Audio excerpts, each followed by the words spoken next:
Welcome back to middle education. अगर आप class 8th के स्टूडेंट हैं और आपके हिंदी विषय का पेपर है तो ये वीडियो केवल और केवल आपके लिए है। आपको पता है मिडिल एजुकेशन ज़्यादा कंटेंट अपलोड नहीं करता है, एक दो ही वीडियोस लेकर के आता है जो कि ये एक अभ्यास प्रश्न पत्र होता है। और अगर आप मिडिल एजुकेशन के वीडियोस को बहुत अच्छे से पढ़ के आते हैं तो डेफिनेटली आपके एग्जाम में बूस्टअप देखने को मिलेगा। सबसे पहले मैं बता देता हूं, आज कक्षा 8वीं की हिंदी विषय का प्रश्न पत्र है और हिंदी का प्रश्न पत्र मात्र इस प्रकार से रहेगा। देखो, टोटल आपके एग्जाम में 26 क्वेश्चंस देखने को मिलेगा एंड बस एक ही पेज का आपका पेपर रहेगा। आपको पेपर दिया जाएगा एंड एक अलग से कॉपी दी जाएगी। ये पेपर आप घर ला सकते हो, लेकिन वहीं पर आपको कॉपी में आंसर लिखना होगा। पिछले साल आपने पेपर दिया होगा, सेम वैसे ही कॉपी आपको देखने को मिलेगा। देखिए, अर्धवार्षिक परीक्षा वर्ष 2024-25 के लिए इंपॉर्टेंट है। टोटल आपका प्रश्न पत्र 60 नंबर का रहेगा और समय ज्यादा नहीं, आपको 2.5 घंटे ही दिए जाएंगे। इतने में ही पेपर आपको कंप्लीट करना है। यहाँ पर आपके सामने निर्देश लिखा होगा, जैसे यहाँ पर लिखा है एंड इस प्रकार से सही विकल्प के 5 प्रश्न, खाली स्थान के 5 प्रश्न, अति लघु उत्तरी के 5 या 6 प्रश्न और यहीं पर आपके लघु उत्तरी और दीर्घ उत्तरी के क्वेश्चन देखने को मिलेगा। अगर आप चाहते हो एग्जाम में बेहतरीन स्कोर गेन करना तो चलिए एक एक क्वेश्चंस को बहुत अच्छे समझने का प्रयास करते हैं। लेकिन उसके पहले निर्देश देख लो, सही प्रश्न को हल करना अनिवार्य है। यह केवल अभ्यास मात्र के लिए है, इसका परीक्षा से कोई संबंध नहीं है। देखो, हमारा पहला नंबर कह रहा है सही विकल्प चुन करके लिखो। इसमें पहला नंबर कहता है कि वीणा वादनी किसे कहते हैं, तो आप सबको पता है कि सरस्वती माता को वीणा वादनी कहा जाता है। यहां पर आपको सरस्वती जी लिखना है। आगे देखते हैं, दूसरा नंबर कहता है कि आत्मविश्वास का संबंध किससे है, तो आत्मविश्वास का जो संबंध है ना वो मन से है, तो यहाँ पर आपको 12 नंबर पे टिक करना है। मैं फिर से बोलूंगा, सारे क्वेश्चंस को अच्छे से प्रैक्टिस कर लेना। तुमने यूट्यूब में बहुत सारे वीडियोस देखा होगा, लेकिन अब मिडिल एजुकेशन का आ चुका है, इसे भी अच्छे से देख लीजिए। आगे बढ़ते हैं, नेक्स्ट कहता है कि भारत रत्न लता मंगेशकर को स्वर कोकिला क्यों कहा जाता है और क्यों, तो यहां पर आपको पता है वो बहुत अच्छी गाना गाती थी, इसलिए उन्हें स्वर कोकिला कहा जाता है। आगे बढ़ते हैं, नेक्स्ट कहता है कि आईसीएस की परीक्षा में बैठने वाले व्यक्ति इनमें से कौन से थे, तो आईसीएस की परीक्षा में जवाहरलाल नेहरू बैठे थे, तो यहां पर ऑप्शन नंबर बाय आपको टिक करना है। नेक्स्ट कहता है मुफ्त का चंदन घिस मेरे नंदन कहावत किस पाठ पर खरी उतरी है, तो मुफ्तानंद जी पाठ पे खरी उतरी है। मुफ्तानंद जी हमेशा मुफ्त के चीजों को फायदा उठाने के लिए पीछे लगे रहते थे, जैसे किसी घर में अखबार जाके पढ़ना या फिर कोई भी कार्य करना, ये हमेशा मुफ्त की चीजों पर ज्यादा ध्यान देते थे। इस प्रकार से हमारा 1 से लेकर के 5 तक सारे क्वेश्चंस कंप्लीट होते हैं। प्रश्न क्रमांक 2 कह रहा है कि पंछी का तत्सम रूप क्या होगा, तो पंछी का हो जाएगा पक्षी, और आप सब पक्षी ही कहते हो, ठीक, तो पक्षी हो जाएगा।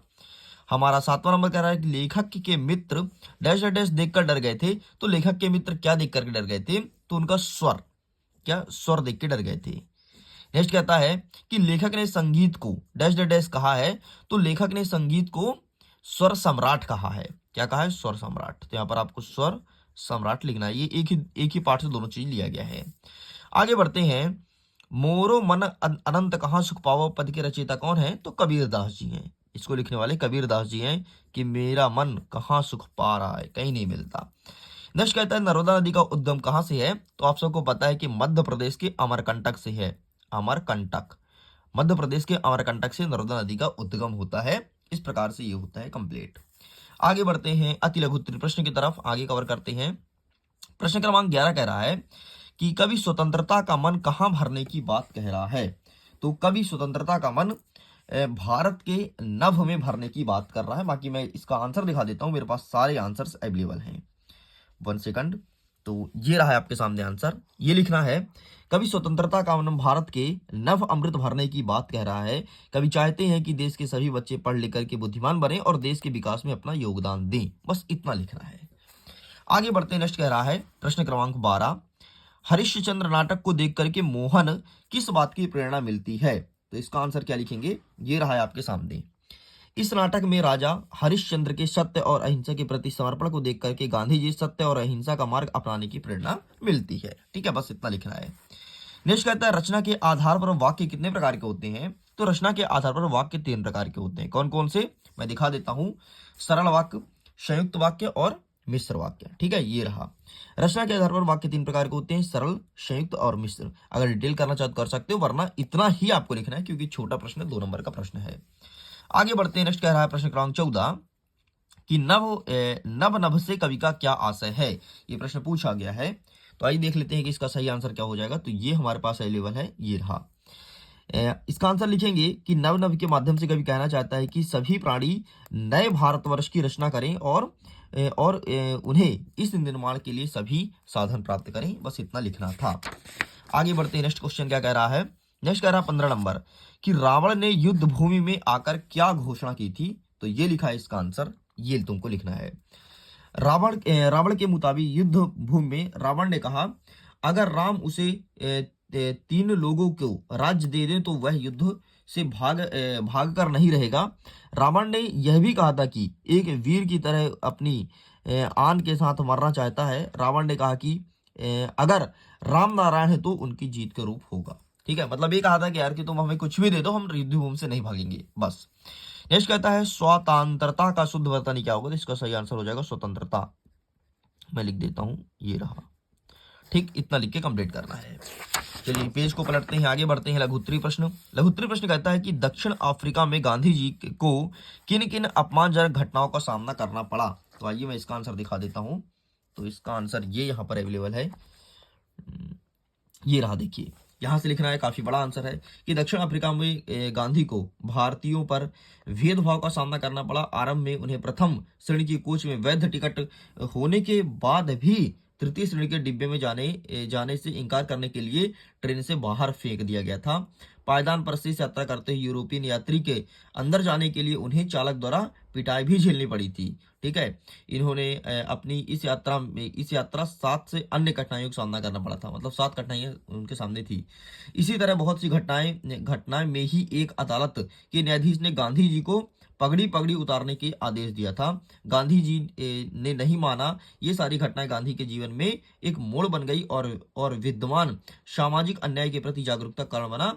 आगे लिखेंगे तथा सामाजिक सक्रियता के व्याख्या करने में मदद की। दक्षिण अफ्रीका में पहली नजर से ही भारतीयों पर न्याय और देखते हुए गांधी जी ने अंग्रेजी साम्राज्य के अंतर्गत अपने लोगों को सम्मान और देश में स्वयं अपनी स्थिति पर प्रश्न उठाए।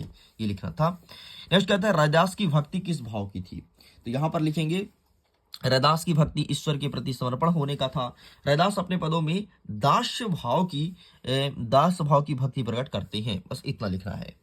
आगे बढ़ते हैं। नेक्स्ट कहता है कि शहीद अमृता देवी के बलिदान से क्या प्रेरणा मिलती है। तो याद होगा आपको अमृता देवी बिश्नोई की कहानी कि उन्होंने पर्यावरण को बचाने के लिए शहीद हो गया था। तो आंसर क्या लिखेंगे, अमृता देवी के बलिदान से पर्यावरण की सुरक्षा के लिए तथा वृक्षों और वनों की रक्षा को बचाने के लिए प्रेरणा मिलती है। बस इतना लिखना है। नेक्स्ट कहता है प्रश्न क्रमांक 20 बाढ़ के अलावा किन्हीं 3 आपदाओं का नाम लिखो। ये प्रश्न पूछा गया है। तो बाढ़ के अलावा कई सारी आपदाएं, जैसे देखो भूकंप हो गया, ठीक है, भूकंप। नेक्स्ट हो गया आपका भूस्खलन, ठीक है। नेक्स्ट हो गया सूखा हो गया, ठीक है। नेक्स्ट आपका चक्रवात हो गया। कई सारे आपदाएं हैं, तो आपको कोई 3 लिखना था, मैं यहाँ पर 4 लिख दिया हूँ। नेक्स्ट कहता है कि मुहावरे का अर्थ लिखो और वाक्यों में प्रयोग करो। जैसे पहाड़ टूट जाना मतलब मुसीबत आना, ठीक है, पहाड़ टूट जाना मतलब मुसीबत आना। जैसे राम के जैसे ही पिताजी का देहांत हुआ, राम के ऊपर पहाड़ टूट गया। बस इतना लिखना है। टस से मस ना होना, तो हिलना नहीं, तो हिलना नहीं। कैसे, इसका क्या लिखेंगे कि श्याम इतना आलसी व्यक्ति है कि कोई भी काम को टस से मस नहीं होता। बस 9 2 11 होना मतलब भाग जाना। तो क्या सिंपल सा, चोर ने पुलिस को देख के 9 2 11 हो गया। हमारा 22वां नंबर कहता है अपने प्रधानाध्यापक को स्थानांतरण प्रमाण पत्र हेतु एक आवेदन पत्र लिखना है या प्रार्थना पत्र लिखना है। तो ये रहा इसका आंसर, टीसी वाला, ठीक है। ये देखो सेवा में श्रीमान प्राचार्य महोदय शासकीय हाई स्कूल, ये सब लिखोगे, स्थानांतरण आवेदन पत्र, ठीक है। ये पूरा फॉर्मेट है, स्क्रीनशॉट ले लो, यही लिख करके चले आना है। आगे बढ़ते हैं दीर्घोत्तरीय प्रश्न, जो कि 20 अंक का रहेगा। एक प्रश्न रहेगा 4 नंबर का। चंद्रा सामान्य जनों से किस प्रकार भिन्न थी। तो चंद्रा किस प्रकार भिन्न थी, तो ये चीज पूछा गया। तो ये रहा तुम्हारे सामने आंसर। सबसे पहले चंद्रा एक असामान्य बीमारी से पीड़ित थी, ठीक है, शारीरिक रूप से अक्षम थी। दूसरा लिखोगे, तीसरा लिखोगे, चौथा लिखोगे, बस 4 ही पॉइंट लिखना है। बहुत सारे अवेलेबल हैं, बाकी आपको 4 लिखना है क्योंकि प्रश्न भी 4 नंबर का है। एक प्रश्न के लिए आपको 4 नंबर मिलेगा। 24 नंबर कहता है श्री राम के धर्म रथ का वर्णन अपने शब्दों में कीजिए। तो भाई साहब श्री राम का धर्म रथ क्या था, ये रहा। इस तरह का धर्मपराय रथ जिसके पास होता है तो संसार का कोई भी शत्रु उसका सामने नहीं टिक पाता। यह मेरा रथ अजय है और इस रथ के जरिए मनुष्य जीवन और मृत्यु जैसे शत्रु को भी जीत सकता है। आगे बढ़ते हैं। कहता है प्रश्न क्रमांक 25, बाढ़ पीड़ित की कोई समस्या लिखो। तो बाढ़ पीड़ित की समस्या कौन कौन सी है यहाँ पर लिखी गई है, ठीक है। जैसे बीमारी का फैलना और जाल माल का नुकसान, ये 2 पॉइंट और इसका डिटेल आपको करना पड़ेगा क्योंकि 4 नंबर का प्रश्न है। आगे बढ़ते हैं। प्रश्न क्रमांक 26, अंतिम प्रश्न, निबंध पर एक लेख लिखिए।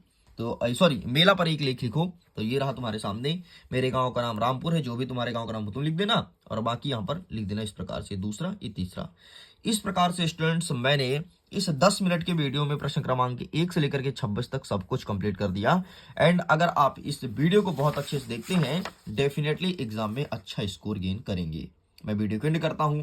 पीडीएफ को डाउनलोड कीजिए, लिंक डिस्क्रिप्शन बॉक्स में है। टेलीग्राम पर जुड़िए क्योंकि वहां पर मैं सीधे तौर पर लिंक ही भेजूंगा ताकि आप जल्दी से देख करके उसका फायदा उठा सकें। ओके, वीडियो को एंड करता हूं। एग्जाम के लिए all the best, bye bye.